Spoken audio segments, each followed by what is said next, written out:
সম্মানিত দর্শক, আসসালামু আলাইকুম। আশা করছি সকলে ভালো আছেন এবং আপনাদের দোয়ায় আমরাও ভালো আছি। তবে বন্ধুরা, অর্থনৈতিক সম্পর্ক বিভাগে বাংলাদেশের সকল জেলা থেকে সর্বমোট 5টি পদে 74 জনকে তারা নিয়োগ নেবে। এখানে বাংলাদেশের সকল জেলার নারী পুরুষ উভয়ই আবেদন করতে পারবেন। তো 5টি পদ কি কি রয়েছে আমরা একটু দেখে নেই। প্রথম যে ক্যাটাগরিটি রয়েছে এখানে কম্পিউটার অপারেটর, যেখানে সর্বমোট তারা 2 জনকে নিয়োগ নেবে।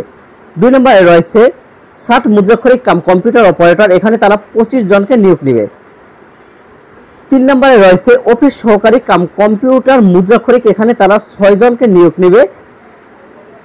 পরবর্তীতে রয়েছে অফিস সহকারী কাম কম্পিউটার মুদ্রাক্ষরিক হিসাব কোষ, যেখানে 1 জনকে তারা নিয়োগ নেবে। এবং সর্বশেষ যে পদ রয়েছে এসএসসি পাশে, সর্বোচ্চ এসএসসি পাশে, এখানে 40 জনকে নিয়োগ নেবে। বাংলাদেশের সকল জেলা প্রার্থীরা আবেদন করতে পারবেন।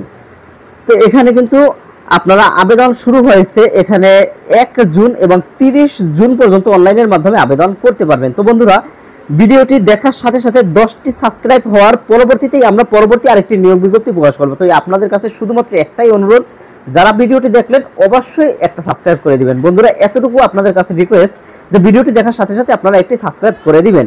তো বন্ধুরা, এখানে আবেদনের জন্য এখানে একটি ওয়েবসাইট রয়েছে। এই ওয়েবসাইটের মাধ্যমে আপনারা সকল তথ্যগুলো পাবেন এবং সেখান থেকে আপনারা চাইলে আবেদনটি করতে পারবেন। তো বন্ধুরা, ভালো থাকবেন, সুস্থ থাকবেন, আল্লাহ হাফেজ।